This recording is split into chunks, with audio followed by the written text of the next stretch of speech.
Bonjour et bienvenue à ce café matinal.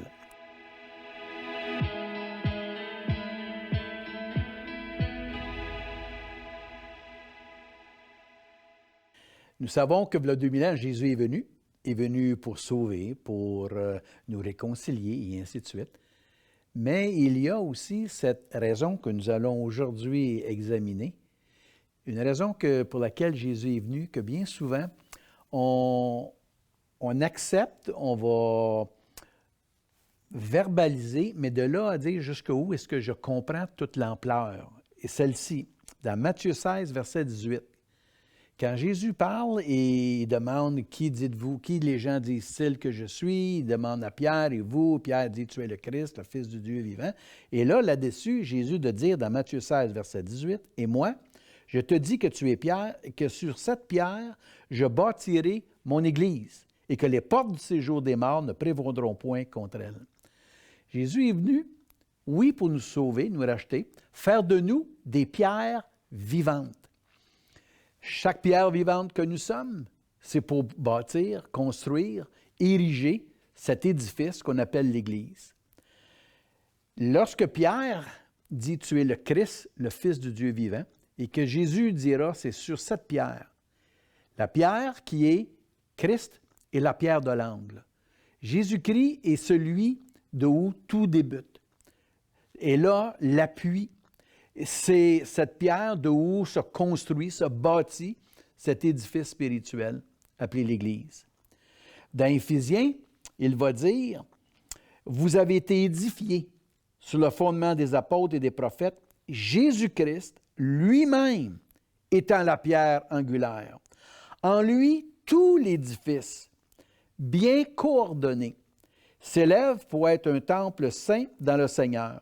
En lui, vous aussi êtes édifiés pour être une habitation de Dieu en esprit. » De réaliser que l'Église est ce que Jésus est en train de bâtir. Il a débuté il y a 2000 ans, mais il continue encore de bâtir, d'élever, d'ériger son Église.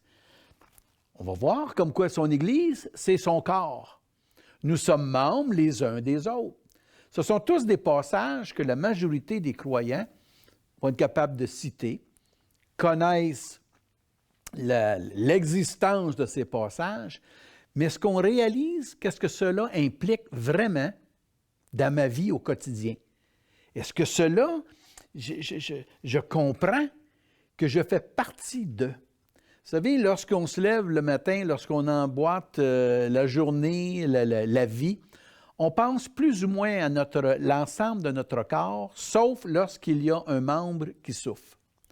Lorsqu'il y a un membre qui fait défaut, qui a été blessé, lorsqu'on réalise que soudainement on a besoin d'une chirurgie, d'un traitement, soudainement on prend vraiment connaissance de l'ensemble de notre corps. On sait que notre corps existe, on sait qu'il est là. Mais soudainement, c'est comme si notre attention est attirée à un des membres ou des organes qui souffrent. L'Église, c'est le corps de Christ. La parole nous dit, il est la tête, nous sommes son corps.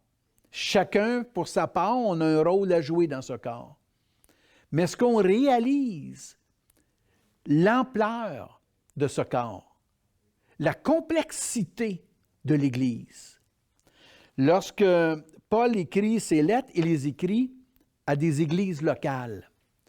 Mon église locale, comment importante elle est? Lorsque j'entends des gens me dire « J'aime Jésus », pour moi, la vie chrétienne est importante, je visite église après église, je me promène un peu partout et tout ça. Mais ton église locale, elle est où? Ah non, je n'ai pas besoin d'une église locale, je suis un croyant libre. Vous savez, une main libre avec cette pensée-là, c'est une main qui, dans quelques minutes, va tout simplement commencer à pourrir. La main a besoin d'être greffée au corps pour vivre. Chaque membre, chaque organe a besoin de rester greffé à un corps pour vivre, pour exister. Sinon, elle n'existe plus. Chaque membre du corps de Christ a besoin de son corps local, a besoin de l'Église locale. Parce que d'aller chercher à gauche et à droite, ce qui fait notre affaire est que jamais on reçoit une formation, jamais on est bien dirigé dans la bonne voie. Paul vous dira, car Dieu a donné à l'Église, premièrement, des apôtres, des prophètes, des évangélistes, pasteurs, docteurs. Pourquoi? Pour le perfectionnement des saints. Pourquoi? Pour l'œuvre du ministère. Autrement dit, on a tous un rôle à jouer dans l'Église. On a tous un rôle à... On vient de traverser une période très difficile avec le COVID. Et c'est là, tout le monde... Et il y avait cette inquiétude, il y avait cette angoisse de savoir est-ce que je vais être malade, ceux qui sont malades, mes bien-aimés, et ainsi de suite. Et là, on se préoccupait de ceux qui étaient malades.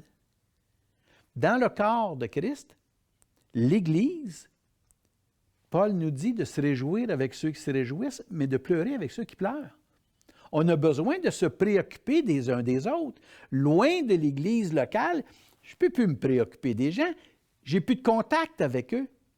J'ai besoin d'être édifié, d'être encouragé. De là, dans l'Épître aux Hébreux, quand ça nous dit « Veillons les uns sur les autres pour nous encourager à mieux nous aimer et à faire du bien autour de nous. » La version Louis II parle de « s'exciter à l'amour et aux bonnes œuvres ». La version Parole vivante que je viens de vous lire, « Veillons les uns sur les autres pour nous encourager à mieux nous aimer. » Loin des uns des autres, il est très difficile de s'aimer. Lorsque le jeune homme rencontre la jeune fille et qu'ils sont intéressés l'un à l'autre, c'est comme s'ils veulent prendre de plus en plus de temps ensemble. C'est comme si la discussion, les points d'intérêt deviennent de plus en plus un ensemble. L'Église devrait être la même chose. Suis-je en amour avec mon Église locale? Suis-je en amour avec la tête Jésus? Et est-ce que j'aime l'ensemble de son corps? Il dit, toujours dans Hébreux 10, verset 25, « Ne prenons pas, comme certains, l'habitude de délaisser nos réunions. Au contraire, soutenons-nous mutuellement et encourageons-nous dans la foi, d'autant plus sérieusement que vous voyez se rapprocher le grand jour du retour du Seigneur. » Alors, d'être ensemble pour s'encourager, se motiver, mais il dit, attention, de ne pas prendre cette habitude de délaisser nos réunions.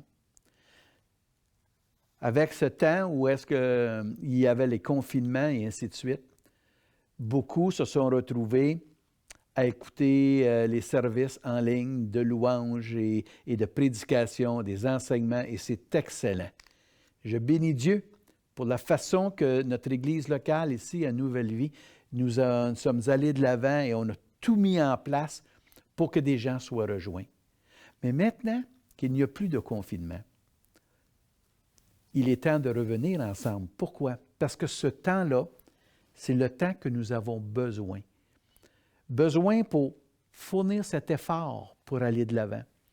Pour fournir cet effort de démontrer mon intérêt à. Le jeune couple qui se découvre veulent et feront tout l'effort qu'il faut pour être ensemble. Vous avez déjà entendu l'expression « il va traverser océan et montagne pour être avec sa bien-aimée ». Et nous, c'est ce que nous devons faire. D'être capable de soutenir notre assemblée. Comment? Quand Hébreu, dans la version Louis II, parle « n'abandonnons pas », il parle d'un abandon de présence, un abandon de participation.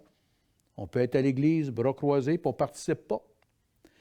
On peut parler de soutenir en prière, soutenir financièrement, différentes façons. Jésus est venu pour bâtir son Église. Par mon intérêt à l'Église locale, je démontre ma reconnaissance de mon salut, pour mon salut. La foi sans les œuvres est vaine. J'ai besoin des œuvres préparées d'avance par Jésus. Et cette œuvre préparée d'avance par Jésus, c'est des œuvres dans l'Église, par l'Église, pour la communauté autour. L'Église locale est là pour servir sa communauté. Mais pour que cela se fasse, j'ai besoin d'y être impliqué et d'être participant à l'œuvre de l'Église locale. Que notre vie puisse être cette vie où je dis, Jésus, je veux te servir. Jésus, tu m'as sauvé. Et ma reconnaissance, c'est d'aimer ton corps, d'aimer ton Église locale et de la servir. Ensemble, continuons de bâtir le royaume de Dieu. Soyez bénis.